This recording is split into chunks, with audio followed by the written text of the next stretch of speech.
자, 잘 쉬셨죠? 이제 기타 첨부 정보에서 대장하고 도면 두 개가 남았는데 대장 첨부하는 경우와 도면 첨부하는 경우 나눠서 보도록 하죠.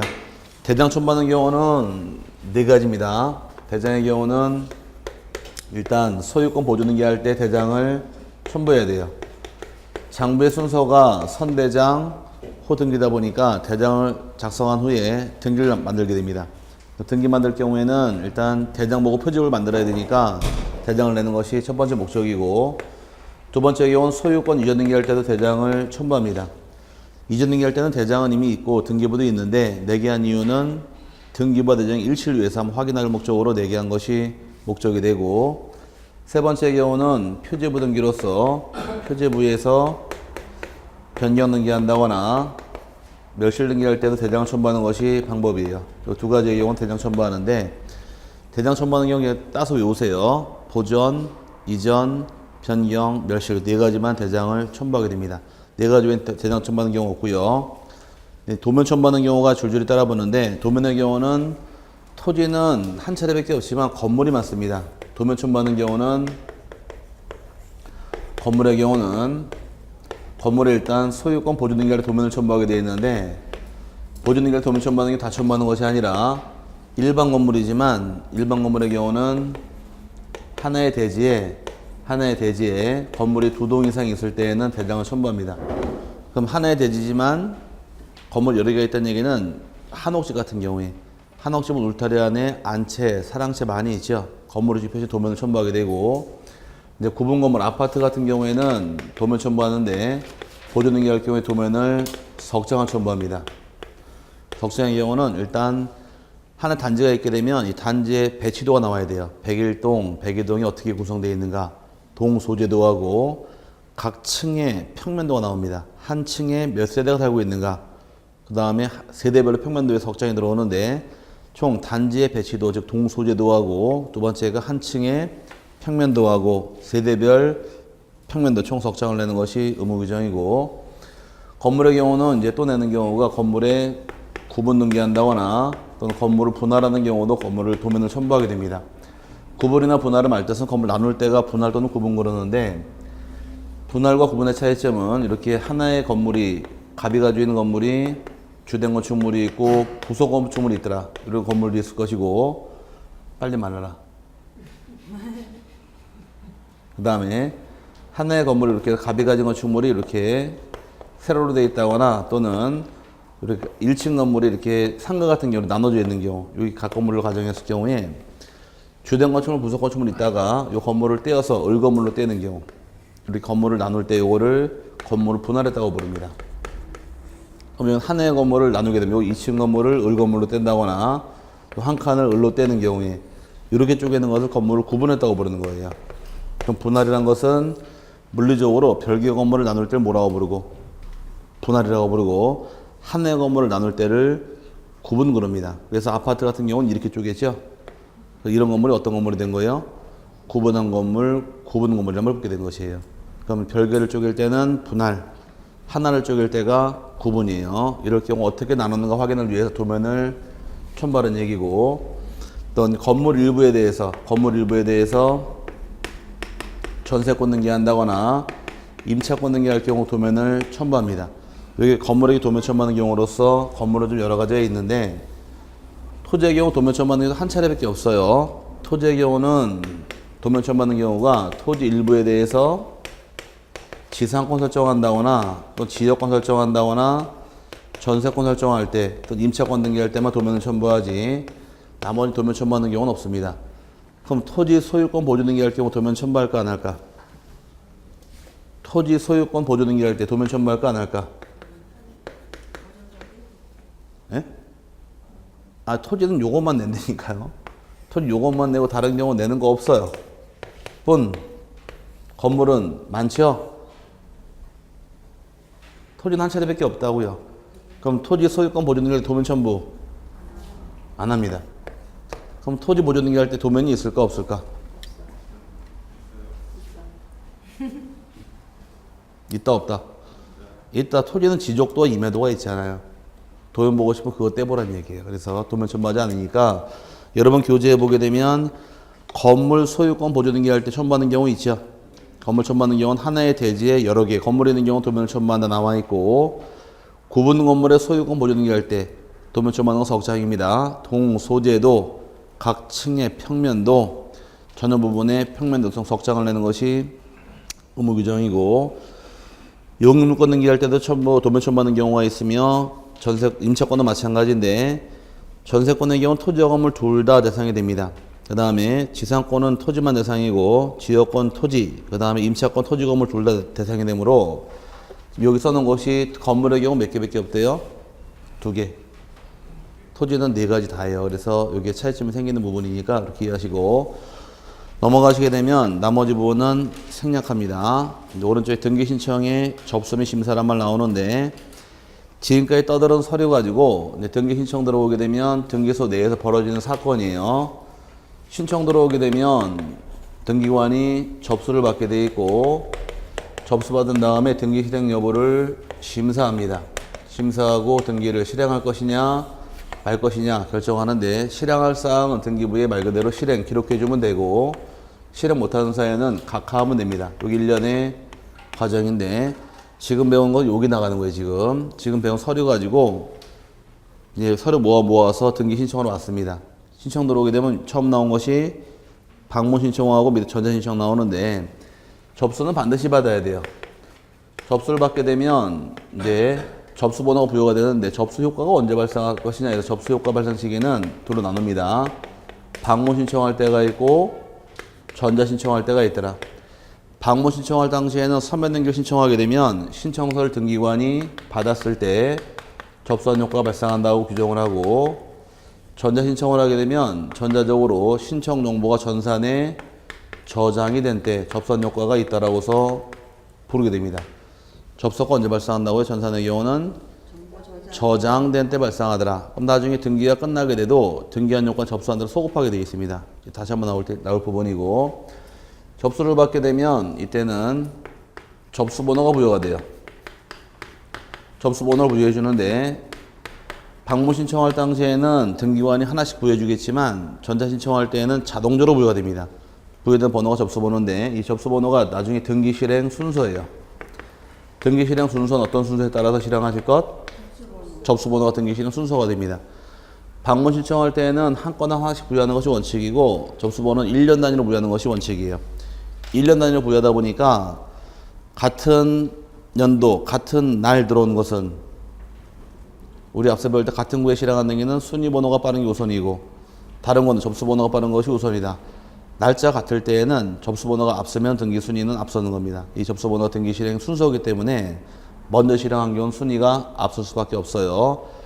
부여할 때는 부여 방법이 등기 신청 한 건당 1 접수 번호가 원칙인데 예외적으로 한 개 부동산에 대해서 여러 개 신청, 수개 신청이 동시에 들어오게 되면 이때는 이 여러 개 등기의 접수 번호는 동일하게 부여가 됩니다. 여기에 가장 대표적인 예가 바로 환매예요. 환매는 매매 계약에 의한 소유권 이전 등기랑 환매 특약 등기를 두 건을 동시에 들어갑니다. 동시에 들어가다 보니까 두 개의 접수 날짜하고 접수 번호는 똑같이 부여하는 것이 하나의 차이점이니까 주의하시고 이거 말고도 대법원 예규에서 이런 말이 나옵니다. 법원으로부터 가압류 촉탁서하고 가처분 촉탁서가 같이 들어왔어요. 하나의 부동산에 대해서 가압류 같이 들어온 경우에 접수 같이 받았죠? 이 두 개 등기의 접수 번호는 동일하고 순위까지 같아요. 동순위라는 얘기예요. 그래서 같이 받은 경우 접수 번호가 동일하더라. 그럼 접수 번호의 역할은 순위를 따지는 기준이라고 했으니까 번호가 같다는 얘기는 순위도 같다가 되겠죠. 그래서 여러분 교재에서 여기까지 체크하자고요. 방문 신청했을 때는 밑에 기억번에 접수가 언제 발생한대요? 신청서를 받았을 때 발생하더라. 반대로 전자 신청하게 되면 전산정보 처리 조직에 저장된 데 접수한 것으로 본다 해서 이 두 가지가 시기다 이렇게 이해하고 넘어가시고 둘 다 접수 번호가 부여가 됩니다. 그 다음에 디귿번의 경우, 전자 신청의 경우 접수를 받고 등기를 실행해 주게 되면 등기한 효과가 언제 발생할 것이냐 이것도 하나의 문제인데 등기는 접수한 때부터 등기한 효과가 발생합니다. 언제라고요? 접수한 때부터 등기한 효과가 발생하다 보니까 매매계약은 등기하면 주인받기죠? 네, 그럼 매매계약 등기하면 주인받겠는데 주인받기 날짜가 언제란 얘기예요? 접수한 때 주인이 받겠다 이 뜻이에요. 그 다음에 접수를 받게 되면 접수번호로 부여하게 되어 있는데 접수번호는 1년마다 새로 부여하는 것이 원칙이고 이제 3번의 요 디귿번이 되겠죠. 맨 밑에 같은 부동산에 관하여 동시에 여러 개 등기 신청이 있는 경우 같은 접수번호로 부여한다. 여기 이 뜻이에요. 하나의 부동산에 대해서 동시에 여러 개가 들어오게 되면 접수번호가 동일하게 부여가 되는데 그 하나의 대표적인 예가 바로 뭐다? 환매라는 얘기입니다. 다음 페이지 넘어가시면 동시 신청하는 경우가 굉장히 많이 나와 있는데 다 볼 필요는 없고 기업권 이름 두 개만 보시면 돼요. 소유권 이전 등기랑 환매 특약 등기는 반드시 동시 신청하게 되어 있고 그 다음에 신탁 등기 동시 들어가게 됩니다. 신탁도 동시에 들어가고 환매도 동시에 들어가는데 차이점이 발생이 돼요. 기업권이 신탁, 니은번이 환매죠. 이 두 개만 잘 구별하시면 될 텐데 신탁 등기 신청할 때 신청서 몇 장 내느냐가 문제입니다. 신청서 한 장만 내면 돼요. 환매 등기는 두 장을 내야 돼요. 이 차이점이에요.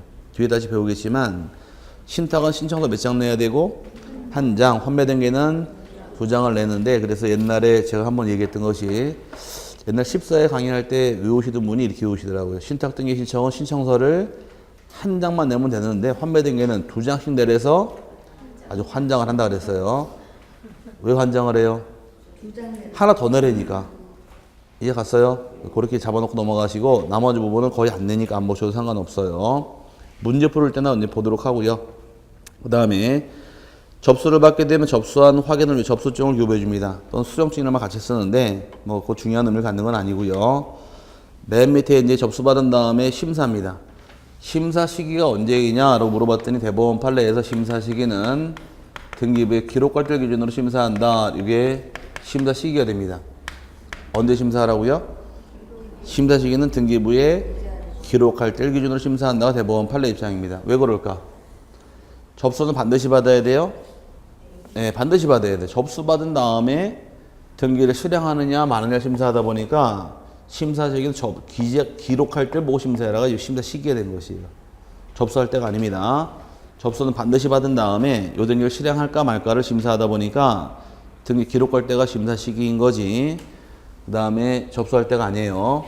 그 심사할 때는 이제 심사 범위가 형식적으로 심사하는 것이 심사의 범위가 됩니다. 실제로 심사하는 것이 아니라 형식적 심사가 들어가는데 심사의 범위는 제출된 신청서, 즉 신청 정보하고 등기부하고 그동안 우리가 배웠던 제출된 첨부 서류를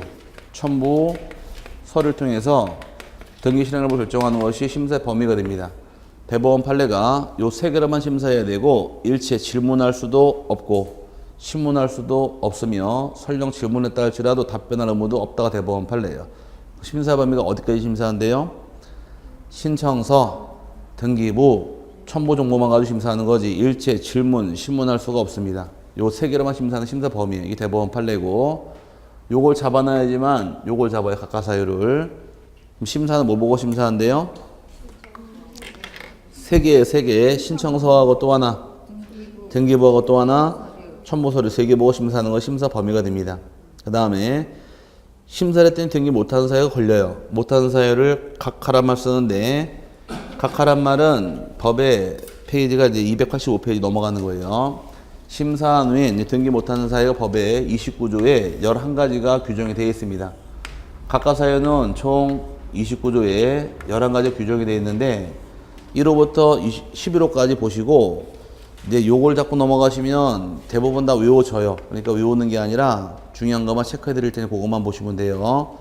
저번에 각하 사유 보니까 이제 1번이 사건이 그 등기에서 관할에 속하지 아니한 경우, 관할을 위반한 경우는 각하합니다. 두 번째가 사건이 등기할 것이 아닐 때 각하하게 되어 있는데 2번을 별표 넣으시고 문제 거기서 잘 줘요. 2번에 밑에 기역, 니은, 디귿, 리을 많이 나와 있죠? 그거를 알고 있느냐 문제를 줍니다. 거기선 그걸 왜 주느냐? 이제 공부를 하신 분하고 안 하신 분이 여기서 차이가 지기 시작을 해요. 공부를 많이 하신 분들은 어떤 사항을 주고 등기할 수 있습니까? 물어보게 되면 등기하는지 못하는지 구별을 해요. 근데 공부를 안 하는 사람은 이런 사항 등기하는지 못하는지 구별을 못해요.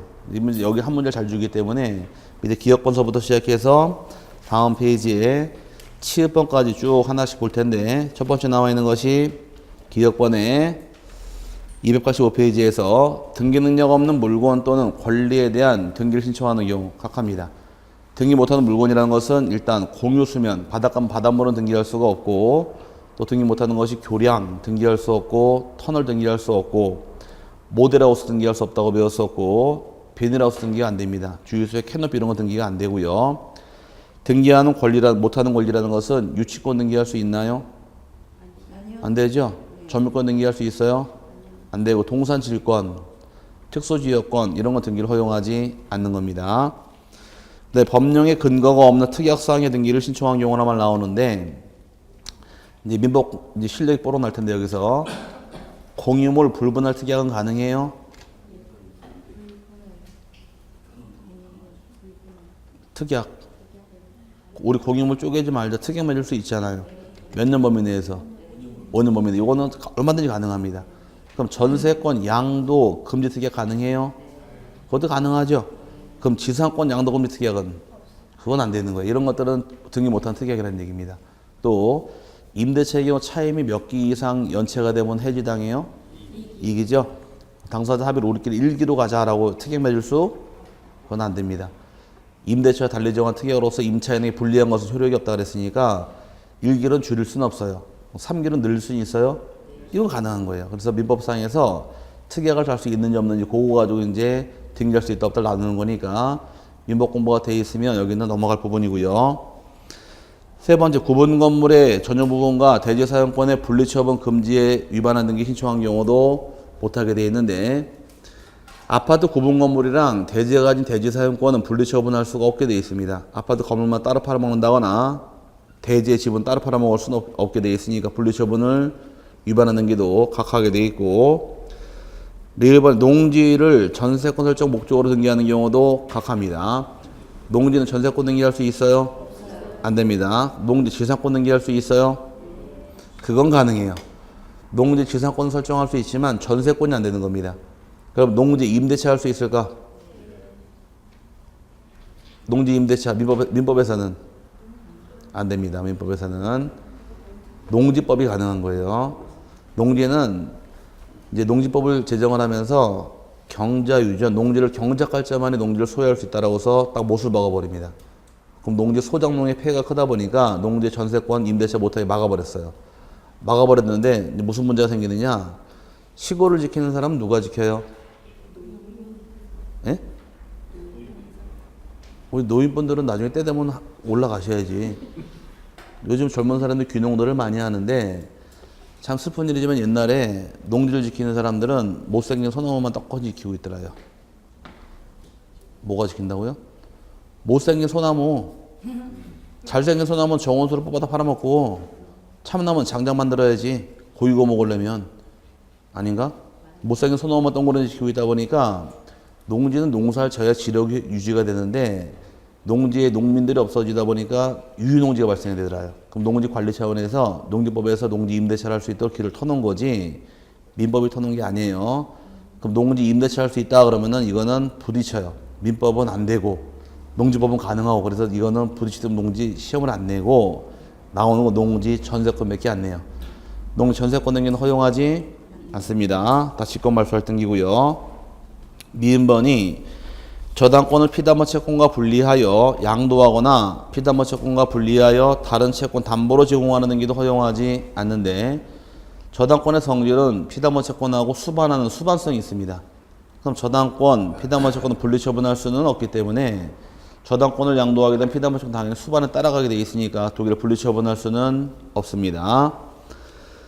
비읍번의 경우 일부 지분에 대한 소유권 보존 등기 신청하는 경우도 허용하지 않는데 만약에 부동산이 미등기가 공유일 당시에 공유물에 보존 등기할 당시에는 전원이 전원 명의로 간다거나 1인이 전원 명의 등기는 가능하더라도 자기 지분만 등기할 수는 없게 되어 있습니다. 지분만 보존 등기도 각하게 되어 있고요. 그다음 마찬가지 개념인데 시업번의 공동 상속인 중 일부가 자신의 상속 지분만에 대해서 등기 신청한 경우도 각합니다. 상속도 여러 명이 같이 받은 경우에 전원명의가 원칙이고 1위는 전원명의는 가능하지만 지분받는 게 할 수는 없게 돼 있어요. 그럼 둘 다 비읍번, 시읍번 똑같은 개념이죠. 상속을 여러 명이 같이 받은 경우도 공동, 상속, 재산, 소유권은 똑같이 공유예요. 공유라는 것들은 공통된 성질이 1인이 전원명이 가능해도 지분만은 등기할 수가 없는 게 공유의 공통된 성질이 됩니다. 같이 묶어놓고 같이 보시면 되고요. 넘어가서 관공서 또는 법원이 축탁으로 실행해야 할 등기를 신청한 경우 여기서 참 헷갈리들 하는데, 자, 내가 만약에 이 집에 대해서 이 지우고 여기다 써야지 나가야 되니까, 내가 이 집에 대해서 A라는 집이 있는데 갑이라는 자가 저 집을 가압류하고 싶어요. 가압류하고 싶을 경우는 이제 법원이 있을 것이고 등기소가 있는데, 오케이? 이렇게 등기됐다고 가정을 할 경우에 가압류하고 싶으면 가압류 어디다 신청할까요? 법원에 신청할까? 등기소에 신청할까? 가압류는 법원에 신청하는 겁니다. 법원에 신청을 하게 되면 법원에서 가압류 결정 떨어지게 되면 등기소에 촉탁을 하게 돼 있어. 가압류 하라고. 이해 가셨어요? 그럼 촉탁받은 등기관이 이 순위로 가압류를 떨어뜨리는 겁니다. 그럼 가압류라는 등기는 어떻게 들어올 등기? 등기소 입장에서는 촉탁 들어올 등기죠? 그럼 우리가 가압류하고 싶을 때는 어디다 신청하는 거예요? 법원에 신청하는 것이 방법인데 못 모르고서 가압류한다고 등기소 가서 신청하는 경우, 이건 허용하지 않는다. 그럼 촉탁할 등기를 개인이 신청하는 경우도 허용할 수는 없다, 그 뜻이에요. 그랬더니만은 여기 시험에 나왔거든요. 23에서 나왔는데 가압류 등기를 채권자가 직접 신청한 경우 이렇게 나왔어요. 이게 뭔 말인지 한참 헷갈려야 하는데, 가압류는 채권자 신청할 등기가 아니라 법원에 촉탁할 등기라는 얘기예요. 그럼 촉탁할 등기를 신청하는 경우도 허용하지 않습니다.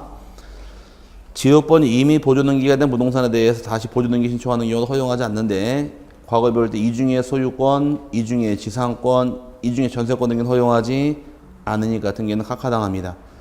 이거 외에도 신청 취지 자체에 의하여 법률상 허용될 수 없음이 명백한 경우도 등기 허용하지 않는다 해서 굉장히 많아요. 뒤에서 등기할 수 있다 없다 많이 배우게 될 텐데, 이거 뒤에 가서 배워지게 되면 그릇이 커집니다. 그 밖에는 얘기는 너무너무 많아가지고 이거 말고도 오늘 배운 내용 중에서 매매랑 환매는 동시에 신청해야 돼요. 매매계약과 환매특계약을 동시에 맺어야 되고 등기 동시에 들어가야 되죠. 동시에 아는 것도 여기 걸리는 거예요. 5년을 초과한 공유물 불분할세 계약도 여기 걸리는 것이고, 굉장히 많아요. 실제로는 따져가게 되면 유중에 가등기도 허용하지 않고 합의주분의 이전 등기도 허용하지 않고 굉장히 많은데, 그건 실력이 시간이 되면 쌓이게 돼 있어요. 지금 쭉 다 적어주고 외우세요 그러면 죽어도 못 외우는데, 한 두 바퀴 돌아간 다음에 이게 이겁니다 그러면 그때 가서 아하하 이러고 알기 시작하니까 참고 버티세요. 우리 몇 번째 듣나요 지금 이제? 듣기는 세 번째 들었지만 남은 건 하나도 없잖아요. 왜 남은 게 없을까? 안 봤으니까. 솔직히 복습했어요? 안 했잖아요. 민법이랑 학개론에 치여서. 근데 거기 치다 보니 공부를 안 했기 때문에 그 대가는 받는 거예요. 지금부터 하시면 돼요. 민법도 안 돼 있어요? 그래서 공부는 제가 옛날에 처음에 말씀드렸던 것을 지금도 안 늦었으니 한번 해보셔야 돼. 6과목을 동시다발로 끌고 올라간다? 불가능해요. 하나를 붙들고 걔를 잡아뜨려야 돼. 걔를 잡아뜨리고 나면은 걔가 실력이 올라왔죠? 걔는 한 번 올라간 점수 안 떨어져요. 그러면서 다른 과목을 또 잡아뜨려, 하나씩 잡아뜨려 나가는 게 공부지, 6개 동시다발적으로 쭉 끌고 올라간다. 아유, 머리 쥐만 나요. 얘 하자니 얘가 막 쳐다보고 앉아있고 막 정신 하나도 없어요. 학개론 공부하자니 민법에서 C 웃고 앉아있고, 민법 공부하자니 공법에 C 웃고 앉아있고, 아, 환장하겠다. 이건 진짜, 이러면 정신이 하나도 없으니까, 지금부터도 안 늦었으니까, 이제 대충 말은 알아듣잖아. 책 보면 뭔 말인지 알죠? 내 걸 만들려고 하면 하나를 집중적으로 파야 돼요. 그래서 걔를 딱 올려놓게 되면 점수가 안 떨어지는데, 올라가지도 않은 상태에서 자꾸 이것저것 봐보니까 정신만 없는 거예요. 시간만 허비하고. 나중에 물어보면 하나도 몰라. 한다고 하지만 그게 아니거든요. 한 과목 붙들고 씨름을 해야 돼요. 지금 4월 달이죠? 한번 해보자. 5월 달까지 민법 공부하면 끝내보자. 나머지 수업만 열심히 들어. 해도 모르는 거 어차피 뭐 하려고 해. 그러니까 공부만, 수업만 다루시고 나머지 민법만 무조건 실험을 해서 한 달 동안만 딱 올려놓으면 점수가 딱 나와요. 한 과목만. 죽으라고 파는 거예요. 예? 아니, 하나만 파면 파져요. 안 했기 때문에 그래요. 하나만 들이파면, 하나만 파면 한 달 동안 파면 계속 실력 올라가요. 그 다음에 이제 하나를 또 잡아뜨리는 거예요, 이제. 그 다음 과목 올라가면서. 이러면서 한 달에 한 과목씩 잡아서 넘어간다 그러면은 쭉 올라와요. 그동안 다른 과목 수업 들었잖아요. 아닌가? 그러면서 7월달 들어가기 전에 큰 과목, 민법이나 학개론, 공법 이 중에 3개 중 2개만 끝내면 돼요. 그럼 7, 8, 9, 10, 4달 동안 2차 공부하면 나머지 공부만 올라가니까. 중개사법이나 공시법, 지적법은 양이 얼마 안 돼. 막상 하고 덤비면은. 이걸 좀 안 해서 그러는데 조금만 덤비시면 금방 잡아요. 한 일주일만 붙들고 실험하면은 쭉 올라가요. 금방 점수가. 아, 진짜라니까. 이거 뭐 장난칠까 저도 이거 장사한 게 얼만데. 그러니까 해보면 되는데 그걸 안 하고서 이걸 하면 될까라는 의심을 해. 한 번만 딱 해보면 바로 아는데. 그래서 못하는 거예요. 지금까지 한 공부 방식이 맞으면 점수가 나오고 순위가 올라가 있어야 되는데 지금까지 한 방법이 안 맞잖아요, 지금. 그럼 조금은 수정해 볼 생각을 갖고 이제 고쳐나갈 생각이 있어야 되는데 역시 한국 사람은 고집이 세고 곤조가 있다 보니까 끝까지 밀어붙여서 안 되면 내년에 또 하지. 그럼 좋은 생각이에요. 이번 끝내야 될 거 아니에요, 한 번에. 그러니까 조금만 생각을 바꿔서 좀 무게중심을 한쪽 더 보세요. 그러면은 오히려 입장이 바뀔 테니까. 아직 뭔 말인지 와닿지는 않죠? 네. 없던 걸로 하자고. 자, 분명히 그 시기가 딱 있어요. 나중에 겪어보시면 아 이거다라고 필이 딱 올 때가 있어요. 그러면 금방 치고 올라가는데 그걸 못 느끼시면은 그냥 계속 이 잠잠하게 수면 위에서 조금 공부하면 콧구멍 나왔다가 다시 가라앉고 이게 자꾸 익사 상태예요. 그러니까 조금만 더 하시면 올라가요. 한번 올려만 넣으면 자꾸 늘어질 게 있잖아요. 개 잡고 늘어지면서 쭉 올라가면 올라가는데 그게 안 될 경우 계속 힘들어져요. 어쨌든 간에 올해 끝내자고요. 2사람만. 나머지 대답 안 했으니까. 자, 다 아직 시간 많으니까 열심히 하세요. 지금 시작하는 사람도 있는데 뭐. 그 사람들 보면 그나마 여러분 하늘 위에 올라가 있으니까 아닌가? 같이 있나? 그래도 위에 있으니까 힘내서 하시면 됩니다. 자, 그 다음에 3번째 보도록 하죠. 3번째부터는 그나마 쉬워져요. 신청할 권한이 없는 자가 등기 신청할 때 무권대리가 등기 신청한다거나 또는 전자신청 같은 경우는 등록한 자만이 신청할 수 있는데 등록 안 한 자가 신청할 때도 이때도 권한이 없는 걸로 봐서 각하하게 되어 있고 4번째 방문 신청 규정에 따라 등기를 신청할 때 당사자나 그 대리인 출석하지 않는 경우도 각하하는데 방문은 서면 등기일 때는 누가 가든 가야 돼요. 당사자가 가든 대리가 가든 가야 하는데 출석하지 않는 경우는 각합니다. 4번만 방문, 서면 등기, 나머지 전부 다 전자신청이에요. 그 다음에 5번이 신청서 제공 방식이 대법원 규칙으로 정한 방식에 맞지 않는 경우라만 나오는데 올해 신청 정보 배울 당시에는 반드시 적을 사항이 있었어요. 빼먹는 경우 각하하게 돼 있고 또 도장을 찍긴 찍었는데 도장을 빼먹은 경우 신청서에 기재한 사항을 정정할 때 도장 몇 명 찍으시고 정정할 때 도장이 전원이 찍으실 것 간인할 때는 1인만 찍으라고 배웠는데 정정한 부분은 도장 다 안 찍은 경우 또 도장이 누락된 경우도 각하합니다. 그 다음에 6번이 신청 정보의 부동산 또는 등기 목적인 권리 표시가 등기 기록과 일치하지 않는 경우도 각하하게 되어 있는데 신청 정보에 나오는 부동산 표시, 소재, 지번, 지목 면적이 등기부와 다르다거나 신청서에 기재한 권리 표시가 등기부랑 다른 경우입니다. 그럼 지금 나온 6번의 경우 줄여서 신청서와 등기부가 다른 경우도 각하한다 이렇게 이해하시면 되고 7번째 경우는 신청 정보의 등기 의무자 표시가 등기부랑 일치하지 않을 때도 각하합니다. 신청서의 경우는 홍길동 나와 있지만 등기부는 이몽룡 나와 있는 경우 서로 다른 경우도 각하하게 되어 있는데 한 차례만 실행해줘요. 한 차례가 법제 27조 포괄 승계 등기는 실행해줍니다.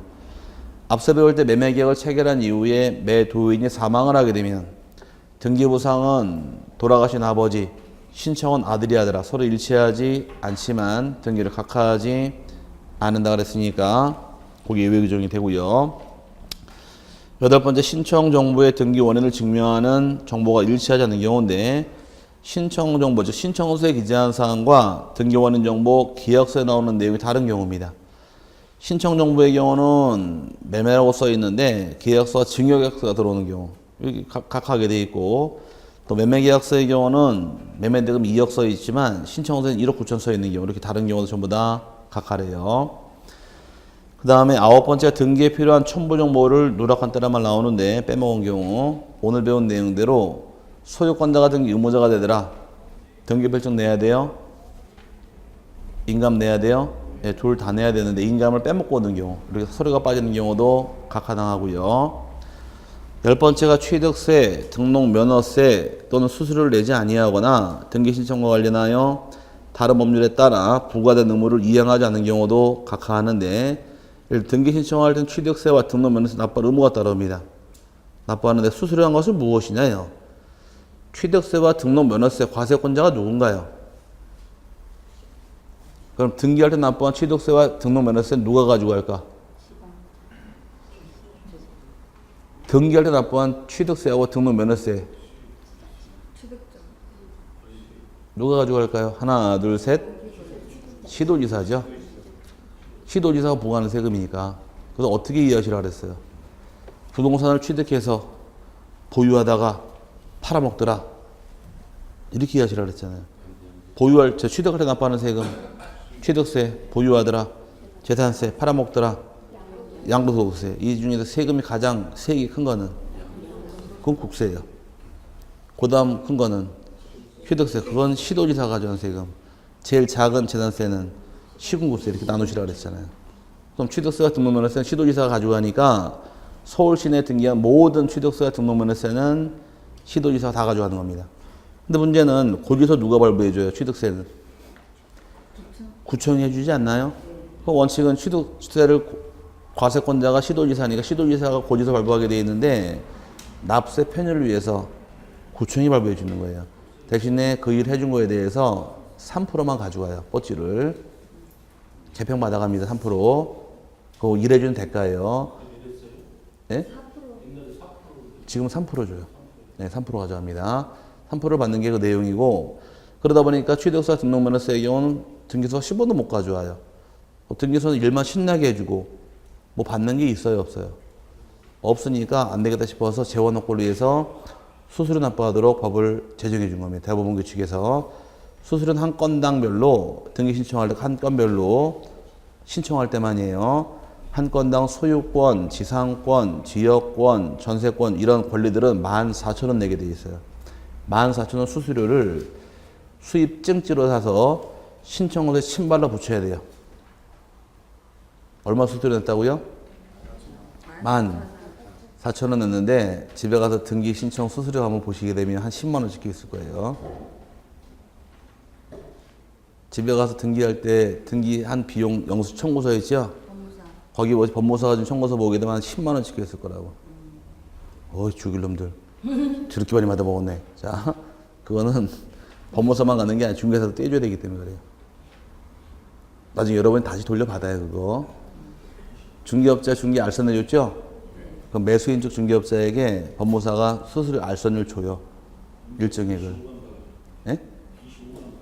수수료요? 이 수수료?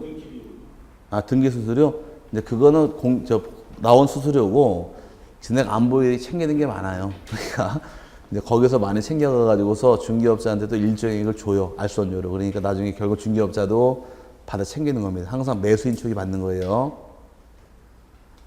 별로 즐겁지 않나 보네. 자, 그래서 나중에 일정액씩 줍니다. 집이 크고 가격이 크면은 돈도 커요. 그러니까 나중에 받으시면은 조용히 그냥 집에 삼겹살 2근 사가지고 하시길 바랍니다. 예, 꽃등심 사가시려고? 아, 그렇게 사가셔도 돼요. 집에 식구들이 많아요? 많으면 목살로 가야 돼. 자, 1불에 한 2등급 사가지고 많이 먹어야 돼요. 어쨌든 간에, 그 수수료가 그 뜻이고요. 그 다음에 등기 신청과 관련 다른 법률이 부과된 의무라는 것은 다 돈 내는 의무인데, 일단 소유권 보존 등기나 소유권 이전 등기 한다거나 저당권 설정, 저당권 이전 등기 할 때는 채권을 사야 됩니다. 국민주택 채권을 강제로 5년짜리 사야 돼요. 그것도 이제 살 의무다 보니까 그거 외에도 집에 가시면 등기별증에 수입인지 붙은 게 있을 거예요. 뒤에 인치태도 납부할 의무가 발생하다 보니까 10번째는 다 쓸 필요 없어요. 그냥 이런 게 있다고 알려드리는 거니까. 써도 안 볼 거 아니에요. 뭐 자꾸 쓰고 앉아있어. 자. 그럼 이제 한 글자로 줄여서 돈 내란 얘기입니다. 돈 내야 등기해준다 이 뜻이고. 11번째의 경우는 신청 정보 또는 등기 기록의 부동산 표시가 토지대장, 임야대장 또는 건축물대장과 일치하지 않는 경우도 각하합니다. 신청서랑 대장이 다른 경우도 각하하게 되어 있고 등기부랑 대장 다른 각하하게 되어 있는데 이거 외우는 게 아니라 여기 잠깐 보시자고요. 심사할 때 뭘 보고 심사한대요? 신청 정보, 등기부, 첨부 서류죠? 요거 보고 심사하다 보니까 11번째가 뭐예요? 신청 정보와 등기부와 대장의 불일치. 10번째는 뭐니 돈 안 낸 경우. 9번째의 경우는 필요한 첨부 정보가 빠진 경우. 8번째의 신청 정보와 등기 원인 정보가 다른 경우, 계약상 다른 경우고. 7번째의 경우는 신청 정보와 등기부의 의무자가 다른 경우. 6번째는 신청 정보와 등기부의 부동산 표시와 권리가 다른 경우. 5번째 신청 정보가 방식에 맞지 않는 경우. 그럼 얘를 빼고 전부 다 뭐예요? 이게 따라 붙어 있잖아요. 이거 눈에 보이다 보니까 심사하는 것만 알고 있으면 왜 등기 못하는 건 알아요. 이건 눈에 보이니까 답을 안 주고 답이 되는 건 아까 사건이 등기할 것이 아닌데 어떤 게 있느냐 그걸 물어보는 게 문제라는 얘기예요. 그건 공부해야지 아니까. 이해 갔어요? 그거 위주로 봐놓고 넘어가시면 되고. 근데 넘어가시게 되면 이제 흠결의 보정이라는 말이 따라 붙는데 보정이라는 것은 각하에 걸리게 되면 각하하기 전에 흠결에 대해서 보정을 권고하는 것이 요게 재량사항입니다. 보정은 보완과 수정을 줄임말의 보정인데 얘는 권고할 사유인 거지 명령할 의무가 있는 것은 아니다가 대법원 판례입니다. 보정하러 권고가 떨어지게 되면 보정을 한번 등기 실행해주고 보정 안 하면 각하당하는데 보정은 언제까지 보정할 것이냐 문제입니다. 보정은 언제까지 보정하느냐? 보정을 명한 다음 날까지 보정하게 되면 등기가 실행이 됩니다. 이제 방문 신청할 때 보정이고 전자신청 보정이 있는데 밑에 보정 통지란 말 나와 있죠? 그냥 말로만 설명드릴 책이 없으니까 보정한다는 얘기는 이제 등기 실행을 해주는데 중요한 것은 등기 실행할 때 등기 생명은 순위예요. 그럼 순위가 밀려서 안 되겠네요. 그래서 먼저 부여받은 접수번호 순서 그대로 실행하다 보니까 접수번호를 유지할 수 있는 것이 가장 큰 효과가 됩니다. 그럼 이제 보정은 방문 신청할 때 보정할 때는 반드시 등기 몇 년에서 마주보고 보정하게 되어 있습니다. 마주보고 보정하되 서류를 돌려주질 않아요. 마주본 상태에서 보정하게 되어 있고 전자신청은 공인 인증서로 본인 여부 확인한 다음 보정이 들어가는 게 순서입니다. 이게 차이점이다 이렇게 하시고 보정은 요 정도 보시면 돼요. 언제까지 보정하실 것? 요게 2012년 개정안이에요. 보정을 명한 다음 날까지 보정하실 것.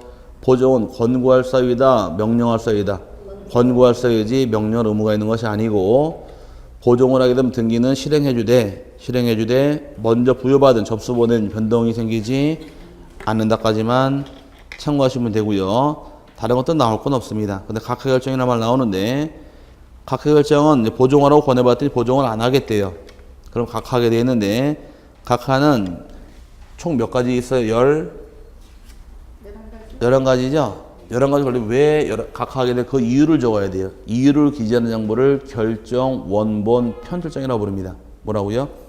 결정, 원본, 편철장에다가 나올 거예요. 아마 책 찾아드릴게요. 어디 나와 있느냐? 각하결정 등본의 경우는 저기 나와 있네. 오른쪽에 각하결정서 편철해서 세 번째 줄에 결정 원본 편철장에 편철한다. 찾으셨어요?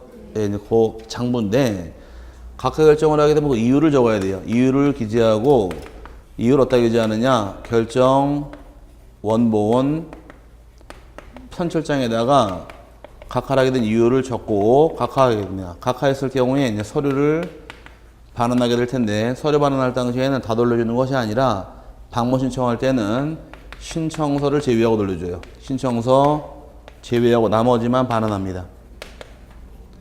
반환할 때는 그럼 각하가 된 경우에 다 돌려받는 게 아니라 뭘 빼고 돌려받더라. 신청서를 빼고 나머지 부속 서류만 결정 원본 그 각하 결정 등본이랑 같이 교부하는 것이 절차다 보니까 그거 하나만 주실게요. 여러분 교재에서 오른쪽에 첨보서류 한부 찾으셨어요?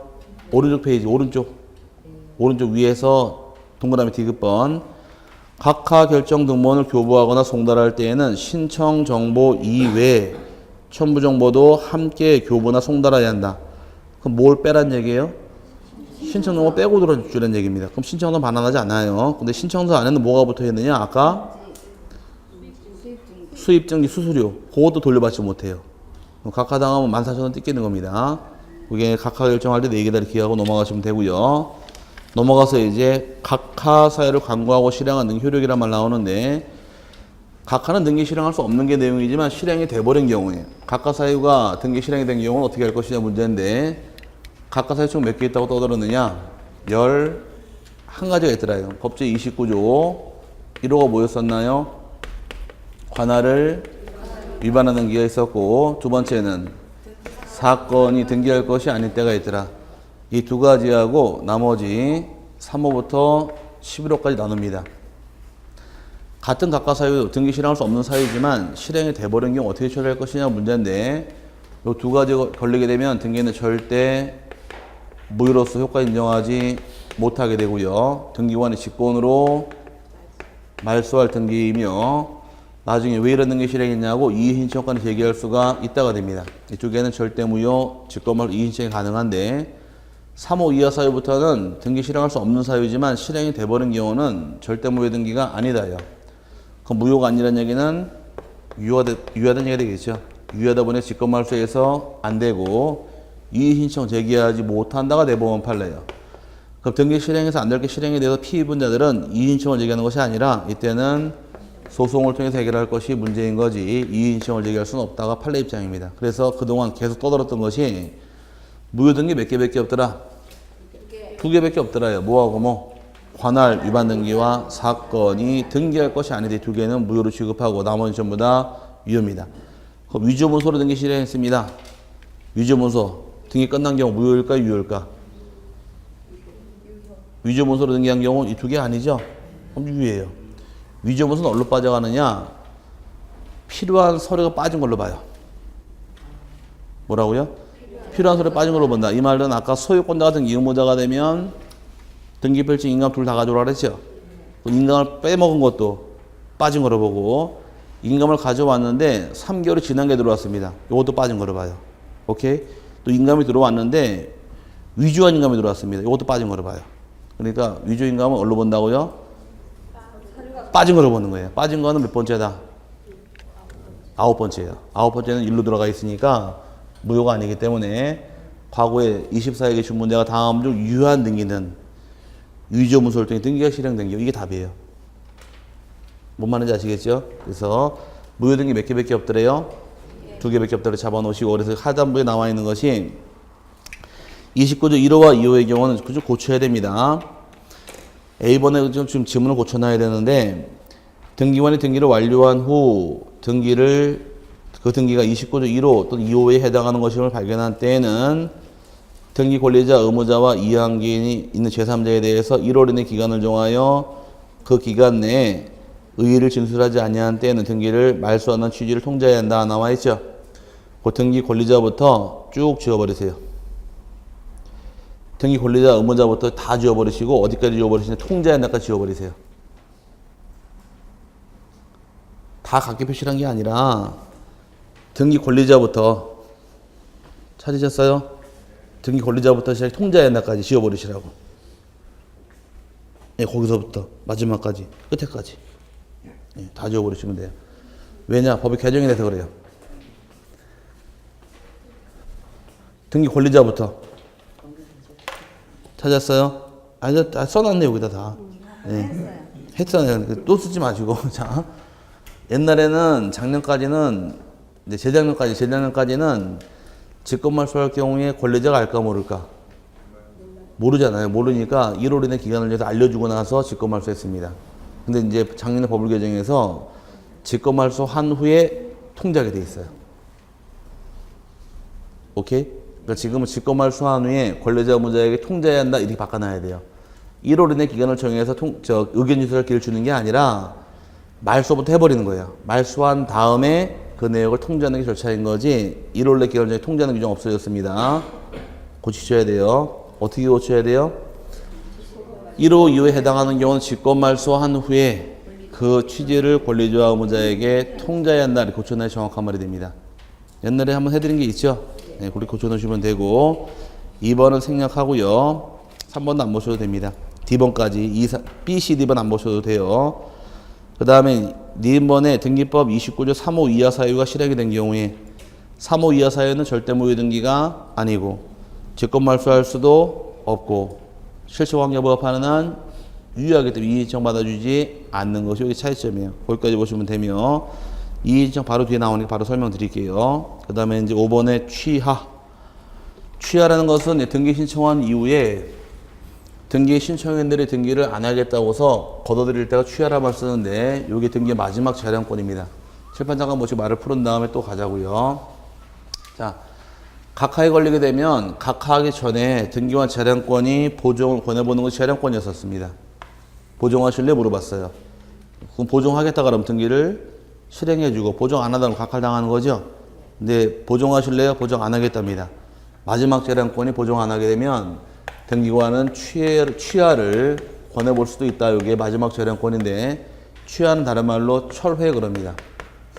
철회에서 등기 규칙에 작년에 들어왔습니다. 법조문에 없다가 들어왔는데 이 취하의 경우는 누가 하는지 그 다음에 언제까지 취하하는지 취하의 효과가 어떻게 발생하는가 취하의 범위하고 취하의 방법까지만 이해하시면 됩니다. 여기는 어려운 건 없으니까 간단히 봐도 돼요.